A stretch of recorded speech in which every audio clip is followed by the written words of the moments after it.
Hello student, দ্বিতীয় ক্লাসরুমে তোমাদের সবাইকে স্বাগত। আজকে তোমাদেরকে দেখাবো ষষ্ঠ শ্রেণীর দ্বিতীয় পর্যায়ক্রমিক মূল্যায়ন থেকে বাংলা বিষয় মডেল কোশ্চেন নাম্বার 2 নম্বর সেটটি।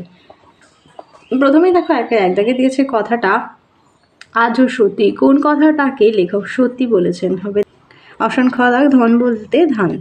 1-2 নদীর বাতাস ছাড়ে প্রশ্বাস কোথায়? প্রশ্বাস ছাড়ে হবে পাশে পাকুর শাকে।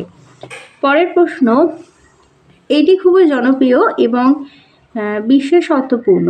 এটি বলতে কি বোঝানো হয়েছে? হবে মোরগ ছুটি। 1-4 অমিয় চক্রবর্তী প্রথম জীবনে কার ব্যক্তিগত সচিব ছিলেন? হবে রবীন্দ্রনাথ ঠাকুর। পরের প্রশ্ন, বর্ষাকালের ফসল খেতে দেখা যায়? হবে কোড়াকুড়িকে। 1-6 চঞ্চল কার পোশাকি নাম? হবে শিবরাম চক্রবর্তীর। চলে যাই 2 দাগে, নিচের প্রশ্নগুলোর উত্তর দাও। 2-1 চাষের ঘরের বউরা কোথায় ক্ষেত্র ব্রত করে? হবে খোলা জমিতে। 1-2 গোপালের বাবা কোথা থেকে ল্যাংড়া মানিয়েছিলেন? হবে ভগলপুর থেকে। দুটি হবে ভাগলপুর থেকে।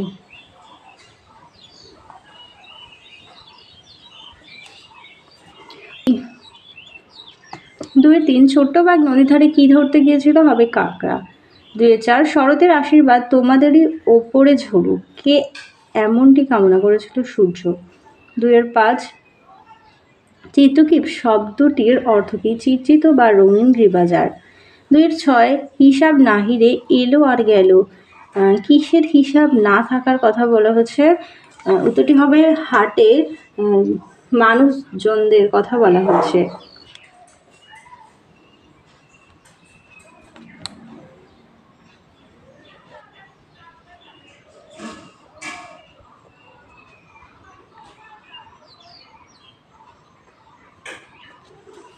চলে যাই 2-7 দাগে, সেইখানেই সাইকেলের টায়ার 2-7 সেইখানেই সাইকেলের টায়ার ফাঁসে। টায়ার কোথায় গিয়ে ফেসেছিল? প্রায় 7 মাইল দূরে।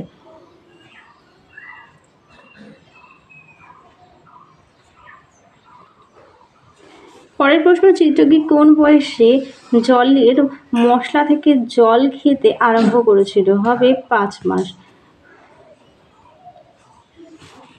2-8 আছে চিত্রকীট কোন বয়সে জলের মালসা থেকে জল খেতে আরম্ভ করেছিল? হবে 5 মাস। 2-9 আকাশ জুড়ে মেঘের কাঁদন। মেঘের কাঁদনের সঙ্গে কার ডাক জড়িত? হবে গুরুগুরু। হবে গুরুগুরু মেঘের গর্জনের।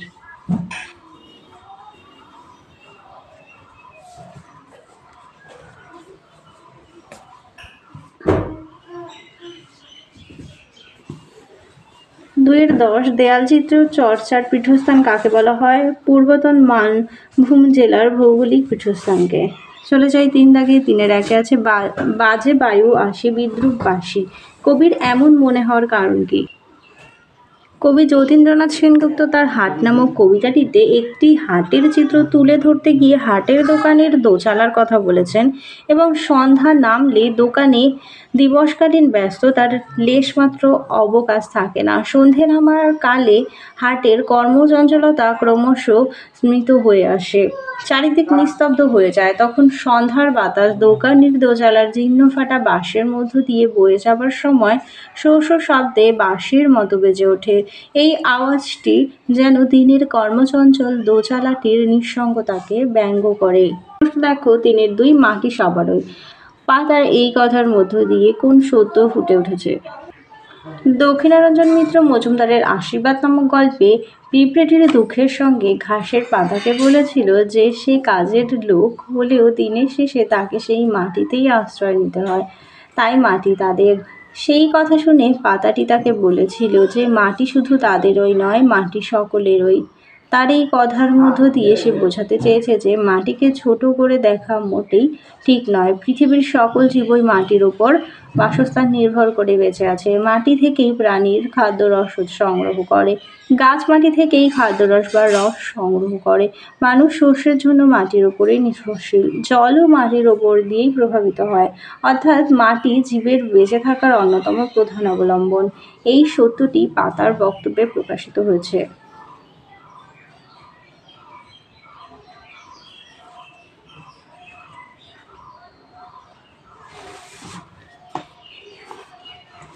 এরপরে আছে এই হয়তো সশরীরে রাঁচি ফেরার শেষ সুযোগ। সেই সুযোগটি কি তার নিজের ভাষায় লেখো। প্রশ্নোত্তর অংশটি শিবরাম চক্রবর্তীর এক ভুতুড়ে কাণ্ড নামক গল্প থেকে নেওয়া হয়েছে। একদিন লেখক একটি সাইকেলে করে হুড্রোর দিকে যাচ্ছিলেন, কিন্তু 7 মাইল মতো পথ অতিক্রম করতেই পথের মাঝে সাইকেলের টায়ার ফেসে গেল। কিন্তু সেই বনপথে অন্ধকার নেমে এসেছে, বাঘেরও ভয়। সামনে আরও 5 মাইল মতো গেলে প্রায় গ্রাম পাওয়া যেতে পারে, কিন্তু সাইকেল বয়ে পায়ে হেঁটে যেতে মন চাইছিল না। ভাবতে ভাবতে অনেকটা সময় পেরিয়ে গেল। একটি লরিকে আসতে দেখলেন, কিন্তু সেটি লেখকের টর্চের ইশারা উপেক্ষা করে রাঁচির দিকে চলে গেল। কিছুক্ষণ পরে আর একটা মোটরকে মন্থর গতিতে তার দিকে এগিয়ে আসতে দেখলেন। মোটরটিও তার হাঁকডাক উপেক্ষা করে এগোতে লাগলো। তখন লেখক মরিয়া হয়ে এগিয়ে যাওয়া গাড়িটির হ্যান্ডেল ঘুরিয়ে তাকে ঠুকে বসলেন, কারণ তার মনে হয়েছিল সেই অন্ধকার বনপথে আবার কোনো গাড়ি নাও পাওয়া যেতে পারে। তাই এই মোটরটিকেই তার রাঁচি পৌঁছানোর শেষ সুযোগ বলে মনে হচ্ছিল। চারেক বলেছে, বাবা মায়ের সাহচর্যে চিত্রকীপের উড়তে শেখার ঘটনা তুমি যে খুব কাছ থেকে দেখেছো, তোমার এই অভিজ্ঞতার কথা কয়েকটি বাক্যে দেখ। চিত্রকীপ তখনও পর্যন্ত উঠতে শেখেনি। আমি দেখলাম ওর বাবা একদিন ছেলের কুড়েমি দেখে ওকে ওড়ানোর চেষ্টা শুরু করলো। রোদ ভরা এক দুপুরে চিত্রকীপ ছাদের পাকা পাঁচিলের ওপর বসে রোদ পোহাচ্ছিল। সে প্রচণ্ড কুড়ে, তাই বাবার তার ওপর রাগ, প্রচণ্ড রাগ। দেখলাম বাবা তার পাশে উড়ে এসে বসলো এবং তারপর রাগে গড়গড় করতে করতে পাঁচিলের ওপর এক পা করে ঠেলতে ঠেলতে তাকে একেবারে কিনারায় নিয়ে গেল। সন্তানকে উঠতে শেখানো তার উদ্দেশ্য ছিল। দেখলাম চিত্রকীপের দাঁড়ানোর মতো যখন একটুও জায়গা রইল না, তখন সে পা ফসকে নিচে পড়ে যেতে থাকলো। অবশেষে দেখলাম চিত্রকীপ নিজেকে বাঁচানোর জন্য তার ডানা দুটো ঝাপটাতে লাগলো এবং অনায়াসে বাতাসে ভেসে থাকতে পারলো। সে উড়তে শিখে গেল। চারের দাগে চলে যায়। চারের একে বলেছে, কাকে দেখে মানুষ না বাদর পেঁচানা ভূত বোঝা যাচ্ছিল না, সেটা হবে হিচিবিচকে। চারের 2 আছে, ব্যাকরণ সিংহের গলায় ঝোলানো সার্টিফিকেটে তার কি পরিচয় লেখা ছিল? শ্রী ব্যাকরণ সিং, BA, খাদ্য বিশারদ। আর বুধকে উধবুড়োর ভাই। 4 বুড়োর মতে কথকের বয়স কত বলে জানা যায়? হবে 37। আর শ্রী কাকেশ্বর কুচকুচ কোন বংশীয় কাক? কাকেশ্বর কুচকুচে সনাতন বায়স বংশীয়। শ্রী কাকেশ্বর কুচকুচে সনাতন বায়সবংশীয় দাড়িকুলিন অর্থাৎ দ্বারকাক। চলে যাই 5-এর এক দাগে বলেছে, এই নিয়ে রোজ মারামারি হয়। কারা মারামারি করে? তাদের মারামারির বর্ণনা দাও। তো মারামারি করে হলো উধো এবং বুধো, আর তাদের মারামারির বর্ণনা দেখলাম। হযবরল গল্পে দেখা যায় কাকের মুখে টাক শব্দটি শুনে উধো রেগে গিয়ে তার ভাই বুধোকে ডাকতেই গাছের ফোকর থেকে হুড়মুড় করে মস্ত একটা পোটলা মাটিতে গড়িয়ে পড়ে। উধো হুকোওয়ালা বুড়োর মতো দেখতে একজন প্রকাণ্ড বোঝকার নিচে চাপা পড়ে হাত পা ছুটতে লাগলো। হুকোওয়ালা উধো বুড়ো সেই ব্যক্তিকে টেনে না তুলে নিজেই পোটলার ওপর চেপে বসে তাকে ধাই ধাই করে হুকো দিয়ে মারতে লাগলো। নিচে যে পড়েছিল সে হলো বুধো, আর তার ওপরে বসেছে উধো। এইভাবেই ব্যাপারটা দাঁড়ালো উধোর বোঝা বুধোর ঘাড়ে। পরের প্রশ্ন দেখো, শ্রী ব্যাকরণ সিংহের কার্যকলাপ সংক্ষেপে লেখো।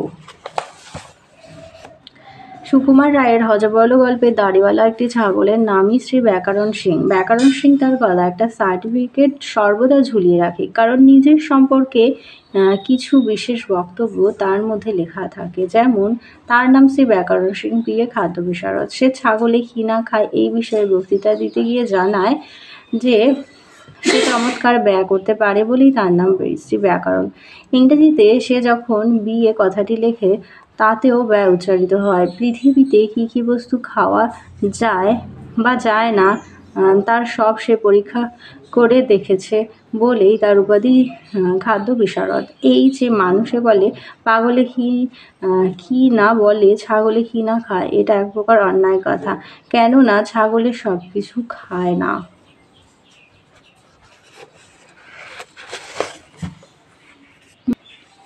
এরপরে ৬ দাগে বলেছে সঠিক উত্তরটি বেছে নিয়ে লেখো। ৬ ডাক উপসর্গের অপর নাম হবে আদ্যপ্রত্যয়। আর প্রদত্ত কোনটি অনুসর্গের দৃষ্টান্ত নয়? উত্তরটি হবে দের। ৬-৩ শোকে দুঃখে মানুষটির দু চোখ দিয়ে জল পড়ছে, এখানে দিয়ে হলো হবে অনুসর্গ। পরের প্রশ্ন অনুসর্গের অপর নাম হবে কর্ম প্রবঞ্চনীয়।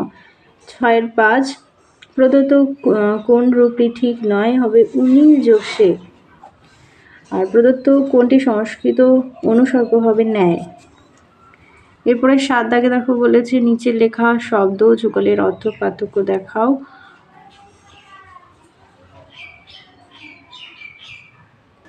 তো দেখো কমল আর কোমল ছিল, কমল পদ্ম, কোমল নরম। তো বাক্য রচনা দেখে নাও।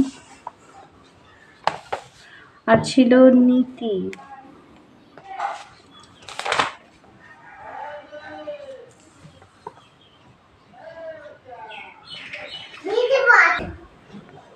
নীতি দিয়ে হবে নিত্য, আর ৯ দীর্ঘিত এসে নিতে হবে আদর্শ। আর একটা ছিল কপাল আর কপল। কপাল মানে হচ্ছে ললাট, আর কপল মানে হচ্ছে গাল গণ্ডদেশ। এদিকে দেখো তোমাদের একটি অনুচ্ছেদ রচনা ছায়াপ্রকাশন থেকে দেখে দিচ্ছি।